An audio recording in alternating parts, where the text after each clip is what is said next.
Hi, this is Romulus. I'm back for my second video in as many days after a long absence from the narcissistic community. From posting videos online, I've continued to follow all the YouTubers who post videos. Good evening. I hope y'all are having a good weekend. I wanted to make this video tonight to share, some of my thoughts. I have a lot of different thoughts and feelings running through my mind. One of the things that I have kind of, going through my mind is dealing with the issue of trust and how that is often compromised after having dealt with a narcissist.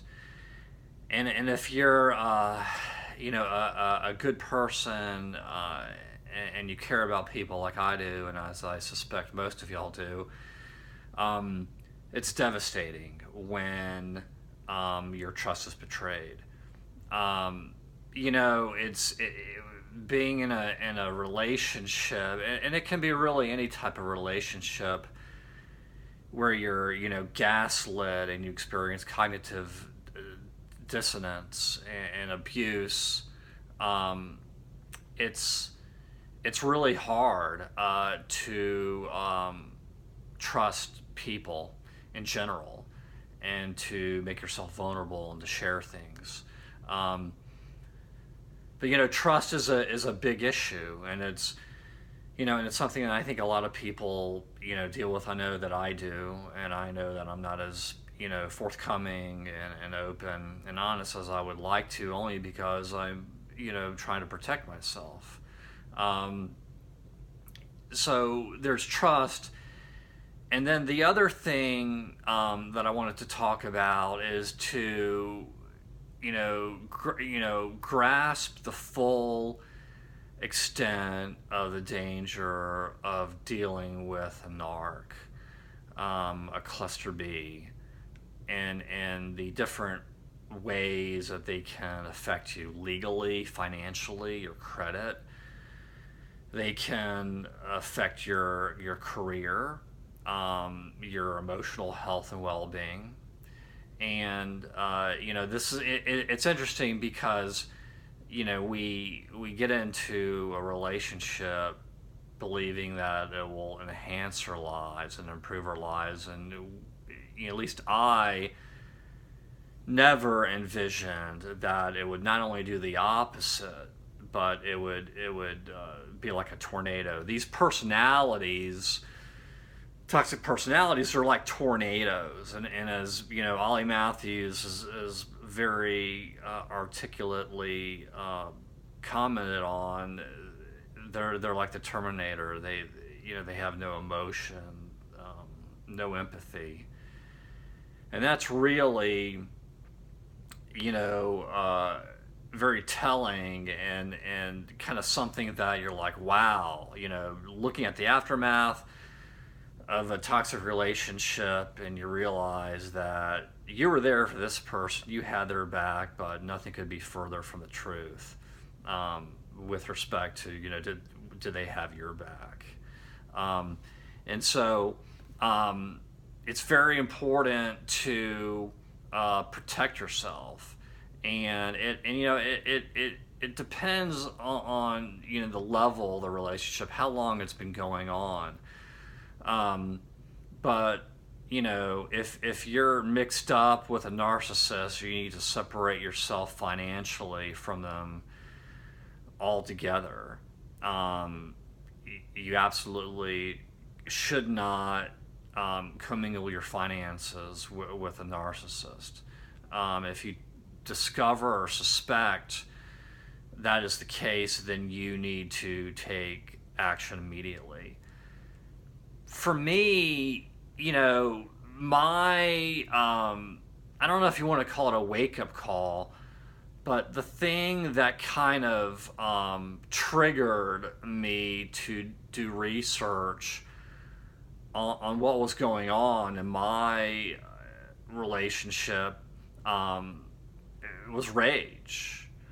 and I thought my significant was a rageaholic, and she was, but that was just part of it. And then of course as I began to learn about rageaholism, then learned about cluster B, narcissistic personality disorder, and things like that.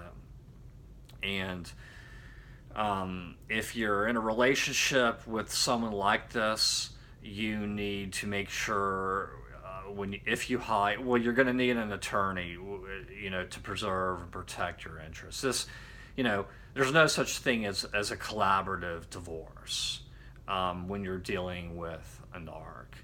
And I know that less people are getting married today. I understand that. I understand that the millennials, not as many millennials are getting married, so it's not as much of an issue. But for my generation, people older who are and will continue to face divorce, you need to ensure that you get a lawyer who is familiar with borderline personality disorder and narcissism. And one of the first videos I did, I showed a book called Splitting. It's written by an attorney and a social worker, and it discusses the dynamic of breaking up, going through a divorce with a narcissist. And you can forget about this person being reasonable and rational, because it'll never happen. You'll need an attorney to advocate for you, to ensure an equitable division of the property, to ensure fair and reasonable visitation, custodial arrangements, and alimony or temporary support. But another thing that often is a casualty in a breakup with narcs is the credit, one's credit, which is repairable. It just takes time. So I guess really the message of this video is to recognize how trust is compromised, and how one can rebuild that within themselves. To trust others, it just needs to be tempered. And then the other part, discussing recognizing the full extent of the dangers, and divorcing a narcissist, or just any type of breakup. So anyway, I hope this video provided some insight. I know it's probably not something you haven't already heard, but I'm going to continue to build on the discussion, and as I do more videos, it's like with anything else, I'll get better at it. So I'm kind of restarting the process, and I really want to touch on a lot of different topics, and transition eventually to Q&A, because that's what I really enjoy, when I'm really good at, is Q&A and giving advice.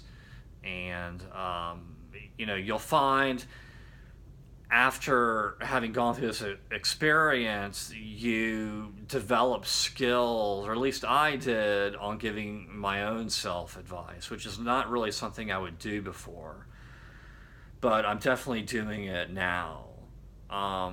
So there is light at the end of the tunnel. It's about making good decisions, being informed, and recognizing the red flags. In fact, I'll talk about red flags in another video, not this one. So anyway, thank you very much, and we'll see you next time.